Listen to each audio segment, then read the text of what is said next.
Good morning students. कल के lecture में मैंने आपको बताया था कि लिविंग ऑर्गेनिज्म की कौन कौन सी प्रॉपर्टीज़ होती हैं, यानी कौन कौन सी कैरेक्टरिस्टिक्स होती हैं। तो उन्हीं प्रॉपर्टीज़ में आगे नेक्स्ट है reproduction. It is a characteristics of living organism. Fungi multiply and spread easily due to the millions of asexual spores they produce. इसका मतलब है कि फंजाई में रिप्रोडक्शन स्पोर्स के थ्रू होता है, जो कि होते हैं asexual spores. In lower organism like yeast and hydra we observe budding. या लोअर ऑर्गेनिज्म में रिप्रोडक्शन बडिंग के थ्रू होता है. जैसे कौन कौन से ऐसे लोअर ऑर्गेनिज्म हैं जिनमें बडिंग से रिप्रोडक्शन होता है. पहला है ईस्ट और दूसरा है हाइड्रा. मैं आपको बताती हूँ कैसे इसमें रिप्रोडक्शन होता है. जैसे कि मान लिया ये एक ईस्ट सेल है, इसमें एक बड आउटग्रोथ के रूप में निकल आती है. जैसे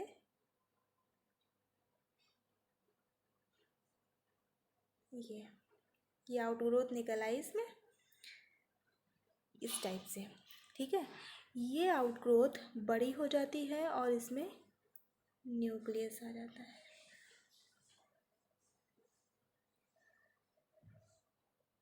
उसके बाद में और बड़ी होके ये पेरेंट सेल से, ये जो हमने ईस्ट सेल ली थी ये कैसी थी, पेरेंट सेल थी. ठीक है, ये आउटग्रोथ इसमें से निकली और ये पेरेंट जब ये टूट के इस पेरेंट सेल से नीचे गिर जाएगी, जब ये पेरेंट सेल हो गई और ये टूट के ये वाली ये टूट के नीचे गिर गई, तो ये बन जाती है अब डॉटर सेल.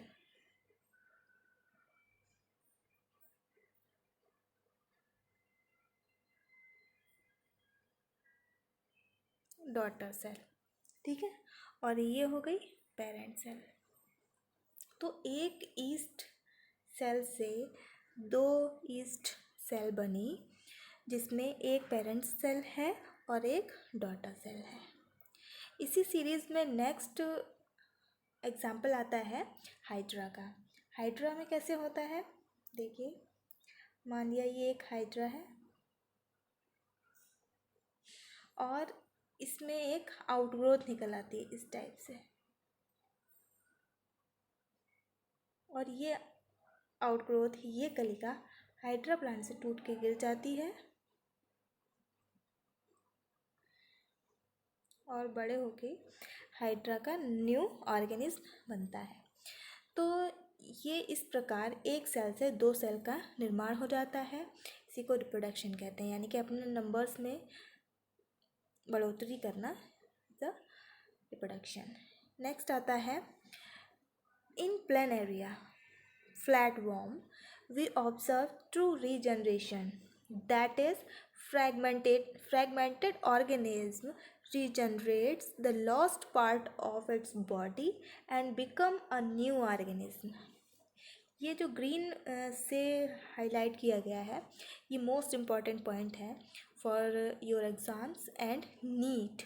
जो मेडिकल के लिए प्रिपेयर कर रहे हैं उनके लिए, तो इसमें ऐसे क्वेश्चन पूछा जाता है कि ट्रू रीजनरेशन किसमें शो होता है. तो इसमें आता है प्लेन एरिया. और सेकंड क्वेश्चन इससे क्या बनता है कि फ्लैट वॉर्म्स किसको कहते हैं, प्लेन एरिया. यानी प्लेन या ऐसे पूछ सकते हैं कि प्लेन एरिया को क्या नाम से हम और जानते हैं, तो फ्लैट वॉर्म्स. ठीक है, तो इसमें किस प्रकार मतलब रिप्रोडक्शन होता है. तो इसमें होता है रीजनरेशन, यानी पहले उसकी बॉडी फ्रेगमेंटेड होती है, यानी कि टूटती है, और उसके बाद में उसमें रीजनरेशन होता है. जैसे कि आपने देखा होगा छिपकली की जब पूँछ टूट जाती है तो उसकी पूँछ दोबारा से बनने लगती है. ये क्या है, रीजनरेशन प्रॉपर्टी होती है. मैं आपको एग्जाम्पल्स के एक डायग्राम के थ्रू समझाती हूँ. जैसे ये एक प्लेनेरिया है। ठीक है, इसमें 3 पार्ट्स हैं इसके।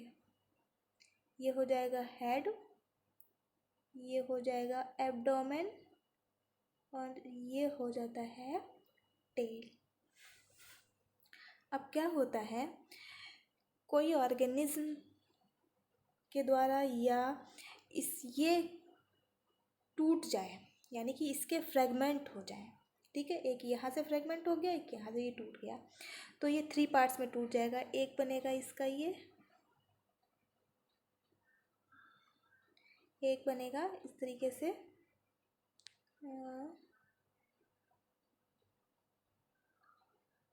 क्या हो रहा है, ये हेड बना एक, दूसरा बना एब्डोमेन, ये टूटे हुए पार्ट है इसके, और थर्ड बना टेल। ठीक है, अब इसका हर पार्ट एक नया ऑर्गेनिज्म बना लेगा। जैसे ये जो हेड है, ये जब डिजनरेट होगा तो क्या क्या बनेगा इसका, एक तो बन जाएगा ये एब्डोमेन और टेल। ठीक है, अब ये वाला पार्ट, इस वाले पार्ट में क्या चीज़ नहीं है, हेड नहीं है तो हेड बनेगा, और टेल नहीं है तो टेल बन जाएगा। ठीक है, ये वाला पार्ट, ये इसमें क्या क्या चीज़ नहीं है, इसमें एक तो एब्डोमेन नहीं है और दूसरा हेड नहीं है, ये बन जाएगा। तो एक ऑर्गेनिज्म से अलग अलग 3 ऑर्गेनिज्म बन गए। यही है रिप्रोडक्शन, और इसको कहते हैं रीजनरेशन। ठीक है, और प्रोसेस क्या है रिप्रोडक्शन की, फ्रेगमेंटेशन।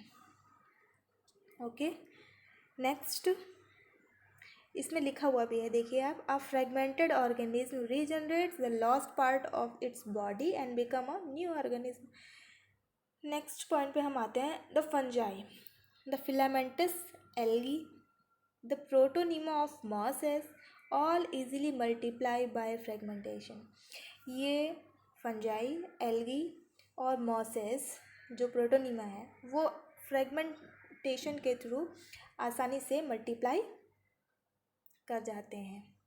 ठीक है, when it comes to unicellular organism like bacteria, unicellular alga, amoeba reproduce its synonyms with growth. देखिए आपने यहाँ पर एक टर्म देखा होगा यूनिसेलुलर, मैं आपको शायद पहले भी बता चुकी हूँ कि यूनिसेलुलर मतलब होता है कि एक सेल है। ठीक है, और यूनिसेलुलर, यूनिसेलुलर का मतलब होता है जिसमें एक सेल प्रेजेंट है। मल्टी सेलुलर, मल्टी सेलुलर का मतलब होता है, मल्टी मतलब है बहुत, सेलुलर मतलब सेल, तो बहुत सारी सेल प्रेजेंट हैं, तो इसका मतलब वो मल्टी सेलुलर है।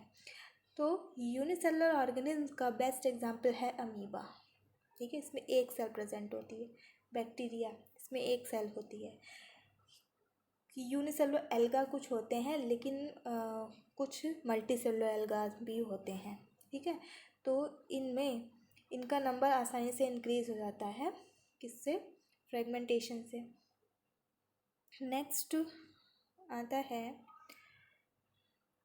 There are many organism which do not reproduce. अब अगर हम आपको ये बता रहे हैं कि कोई भी लिविंग ऑर्गेनिज्म है, उसकी प्रॉपर्टी है रिप्रोडक्शन की। अब कुछ ऐसे होते हैं जो रिप्रोडक्शन नहीं कर सकते हैं, जैसे कि वर्कर बी, वर्कर बी, जैसे हनी बी होती है, हनी बी की एक कॉलोनी होती है जिसमें वर्कर बीज भी होती हैं। वो कैसी होती हैं, इनफर्टाइल होती हैं, वो रिप्रोडक्शन नहीं कर सकती, लेकिन वो लिविंग है। ठीक है, ये एक एक्सेप्शन है। नेक्स्ट आता है इनफर्टाइल ह्यूमन कपल। कुछ कपल ऐसे होते हैं जो जिनमें फर्टिलिटी नहीं होती है, तो वो भी क्या होते हैं, रिप्रोड्यूस नहीं कर सकते हैं। ये वहाँ पे क्या है, exception. Hence reproduction also not be an all include definite characteristic of living organism, इसलिए हम इसको भी डेफिनेट कैरेक्टरिस्टिक्स नहीं मान सकते हैं, लेकिन रिप्रोडक्शन अधिकतर में होता है। नेक्स्ट आता है another characteristic of life is metabolism. क्या आती है? मेटाबॉलिज्म। अब मेटाबॉलिज्म क्या है आपको देखना पड़ेगा।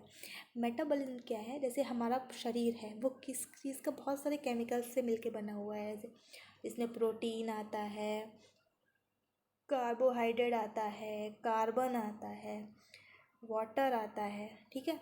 तो बहुत सारे केमिकल्स से मिलके बना होता है और इन सभी केमिकल्स को कॉम्प्लेक्स फॉर्म से सिंपल फॉर्म में चेंज करना, सिंपल से कॉम्प्लेक्स में चेंज करना, ये सब हमारी बॉडी करती है। तो इसके लिए हमारी बॉडी में बहुत सारी प्रोसेसेस होती हैं। जैसे कि आपने 10th क्लास में पढ़ा होगा कि प्रोसेस ऑफ लाइफ, तो इसमें बहुत सारी होती हैं। पहला आ जाता है जैसे कि डाइजेशन। पहला आ जाता है digestion, next respiration, next circulation, excretion, reproduction. तो ये जो मेटाबॉलिक एक्टिविटीज़ हैं, जैसे कि है डाइजेशन है, रेस्पिरेशन, एक्सक्रीशन है, ये भी कोई भी अगर लिविंग ऑर्गेनिज्म है तो ये सारी कैरेक्टर उनमें होंगे। नेक्स्ट आता है the sum total of all the chemical reactions occurs in body is metabolism. मतलब जितनी भी केमिकल रिएक्शन हमारी बॉडी में हो रही हैं, चाहे वो रेस्पिरेशन के थ्रू हो रही हो, चाहे वो डाइजेशन के थ्रू हो रही हो, चाहे वो एक्सक्रीशन के थ्रू हो रही हो, सभी पूरा टोटल मिला के क्या है? मेटाबॉलिज्म है, ठीक है।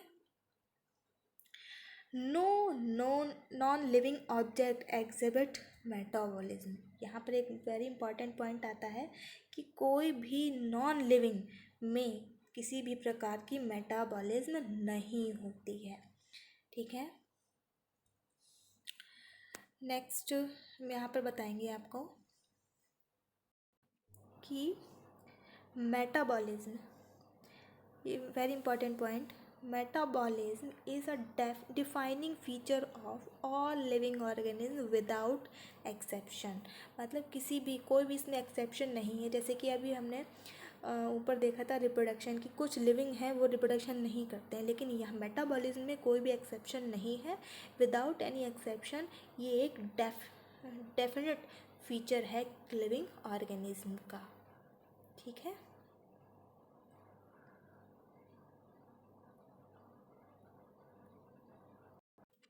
नेक्स्ट अब हम आते हैं यहाँ पर, देखिए, all organism from the prokaryotes to the most complex eukaryotes can sense and respond to environment. अब यहाँ पर एक आपको वर्ड दिख रहा होगा, प्रोकैरियोट, एंड दूसरा है यूकैरियोट। क्या मतलब होता है प्रोकैरियोट एंड यूकैरियोट का? प्रोकैरियोट का मतलब होता है प्रिमिटिव सेल। प्रो मतलब होता है प्रिमिटिव, कैरियोट मतलब होता है न्यूक्लियस, मतलब कैरियन उसका मतलब होता है न्यूक्लियस, यानी कि जो पुरानी सेल्स हैं, मतलब जो सबसे पहले सेल बनी होगी वो। उसके बाद में इन सेल्स में बहुत सारे चेंजेस आए और वो बन गई एडवांस सेल। जो एडवांस होती है वो होती है यूकैरियोटिक सेल। अब यू में देखिए आप, यू मतलब होता है वेल, कैरियन, कैरियन मतलब होता है न्यूक्लियस। इसका मतलब जिसमें वेल डेवलप्ड न्यूक्लियस होता है वो होती है यूकैरियोटिक सेल, और जिसमें प्रिमिटिव न्यूक्लियस होता है वो होती है प्रोकैरियोट सेल। तो ये 2 टाइप्स की सेल होती हैं, प्रोकैरियोट एंड यूकैरियोट। इसमें डिफरेंसेस होते हैं और वो डिफरेंसेस आपने पढ़े होंगे प्रीवियस क्लासेस में। अगर किसी को इसमें कुछ नहीं समझ में आता है या समझना है कि प्रोकैरियोटिक सेल कैसी होती हैं, यूकैरियोटिक कैसी होती हैं, तो आप कमेंट करिए, मैं आपको इसका दूसरा वीडियो बना के दूँगी। तो इन्होंने इसमें ये कहा है कि जो भी सेल्स होती हैं वो इन्वायरमेंट के अकॉर्डिंग रिस्पॉन्ड करती हैं, ठीक है। Photo period affects reproduction in seasonal breeders both plants and animals. All organism handle chemical entering their body, मतलब कोई भी केमिकल अगर हमारी बॉडी के अंदर एंटर हो रहा है तो उसको हैंडल करने के लिए हमारी बॉडी सुटेबल है। एंड अब देखिए, आप यहाँ पर देख रहे हैं कि सभी लिविंग ऑर्गेनिज्म में कॉन्शियसनेस होती है, लेकिन मोस्ट इम्पॉर्टेंट पॉइंट ग्रीन वाला, human being is the only organism who is aware of himself has a self consciousness. तो सेल्फ कॉन्शियसनेस एक मेन यानी डिफाइनिंग प्रॉपर्टी है किसकी, ह्यूमन बीइंग की, लेकिन कॉन्शियसनेस सभी लिविंग ऑर्गेनिज्म की डिफाइनिंग प्रॉपर्टी है। तो कुल मिला के अब हम यहाँ पे ये कह सकते हैं कि the living organism are self replicating, खुद रेप्लिकेट करती हैं, इवॉल्व होती हैं, मतलब उनका विकास होता है, and self regulating interactive systems capable of responding to external stimuli, मतलब एक्सटर्नल स्टिमुलाई के प्रति हम रिस्पॉन्स भी कर सकते हैं। ठीक है,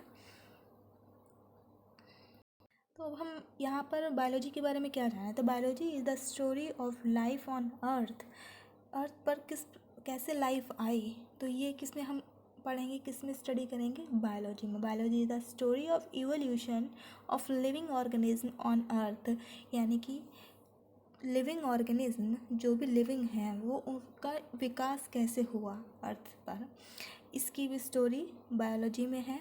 All living organisms, present, past and future, are linked to one another by the sharing of the common genetic material but to varying degrees। मतलब है कि जेनेटिक मटेरियल कॉमन है बट वेरी है डिग्री में उसके। ठीक है, वो क्या शेयर करती है, जेनेटिक मटेरियल को शेयर करती है। जैसे कि हमारा जेनेटिक मटेरियल कहाँ से, हमारे पेरेंट्स से जेनेटिक मटेरियल हमारे अंदर आया। ठीक है, जीन्स जो कि हमारे और उनके सेम है लेकिन डीएनए डिफरेंट। अब हम यहाँ पर नेक्स्ट टॉपिक पढ़ते हैं, diversity in the living world, यानी जो लिविंग वर्ल्ड है हमारा उसमें कितनी डाइवर्सिटी है। तो यहाँ पे आप देखिए कि the number of species that are known, मतलब कितनी स्पीशीज़, कितने ऑर्गेनिज्म नोन हैं हमारी दुनिया में, लगभग 1.7 to 1.8 मिलियन। ठीक है, दिस रिफर्स टू बायोडाइवर्सिटी और the number and types of organism present on the earth. Biodiversity क्या है, डॉग्स हैं, फ्लाइज हैं, ह्यूमन हैं, प्लांट्स हैं, तो ये सब किस में आ जाएंगे, बायोडाइवर्सिटी में आ जाएंगे। हमारे अर्थ पर मिलियंस ऑफ डाइवर्सिटी प्रेजेंट है।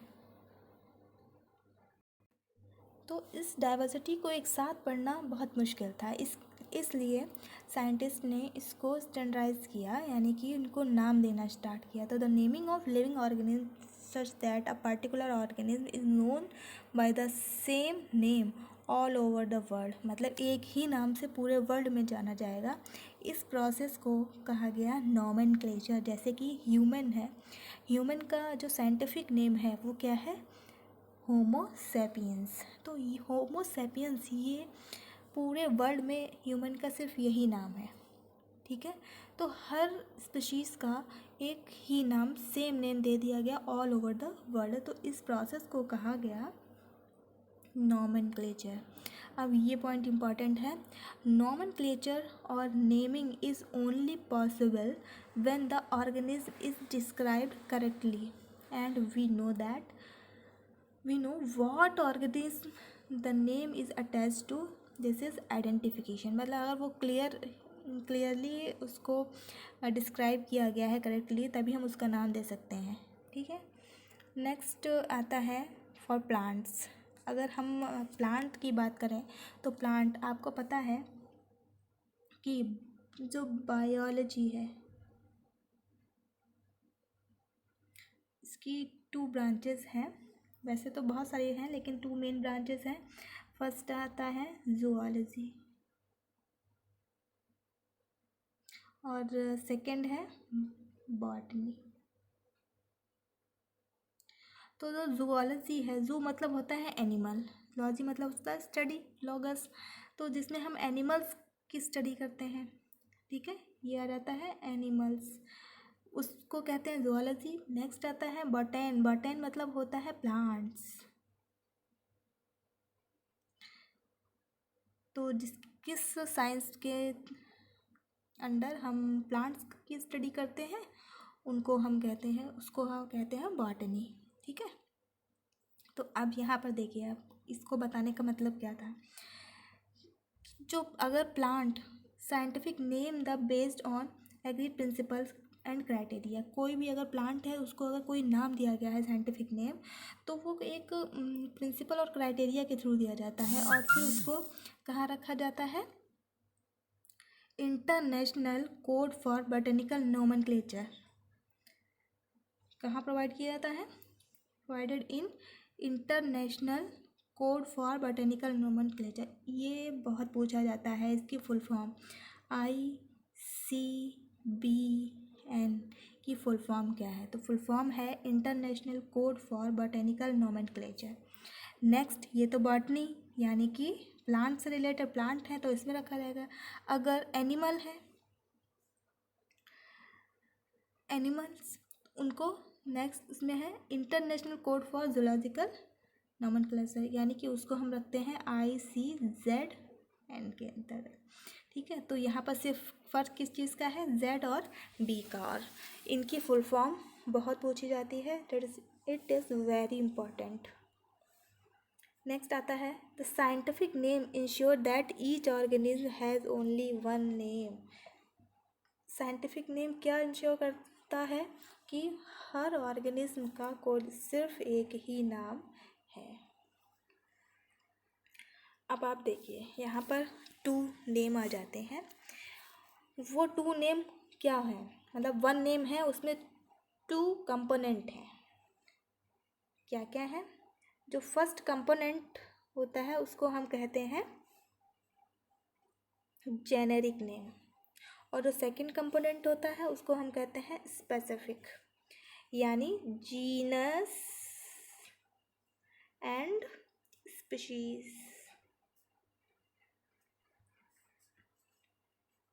और हर बार जीनस स्पीशीज अगर हम लिखेंगे तो उसको अलग अलग अंडरलाइन करते हैं, ठीक है। अब आप पढ़िए फिर से, ईच नेम मतलब जो भी नाम था साइंटिफिक नेम हैज़ 2 कंपोनेंट, उसके 2 कंपोनेंट होते हैं, genetic name and specific name. अब जैसे this system of providing a name with 2 component is called binomial nomenclature, very important. What is binomial nomenclature?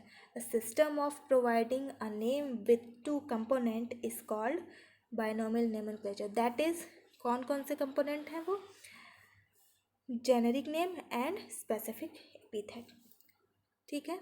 अब this naming system given by, very very important, कि question आता है binomial nomenclature किसने दिया, तो Carolus Linnaeus, किसने दिया, Carolus Linnaeus. इन्हीं को हम फादर ऑफ टैक्सोनॉमी भी कहते हैं, कैरोलस लीनियस को। तो दिस नेमिंग, ये नेमिंग किसने दी थी, ये नेमिंग सिस्टम किसने दिया था, कैरोलस लीनियस ने। कौन सा, बाइनोमियल नोमेनक्लेचर। अब वीडियो थोड़ा सा बड़ा हो रहा है, तो मैं ये नेक्स्ट लेक्चर में आपको बताऊंगी कि जो कैरोलस लीनियस ने बाइनोमियल नोमेनक्लेचर दिया था, उस नोमेनक्लेचर के कुछ रूल्स थे, कि क्या क्या रूल्स उसके थे, और उसके आगे का कि जीनस क्या है, स्पीशीज़ क्या है, ये मैं आपको नेक्स्ट लेक्चर में बताऊंगी। तो अभी तक के लिए इतना सही है, और अगर आपकी कोई क्वेरी है तो आप नीचे कमेंट में लिख कर, या कुछ आपको समझ में नहीं आ रहा है मैंने अभी ऊपर बताया, तो उसको आप लिखेंगे, कमेंट करेंगे, मैं उसको पढ़ के उसका आंसर दूँगी, ठीक है। Okay, thanks.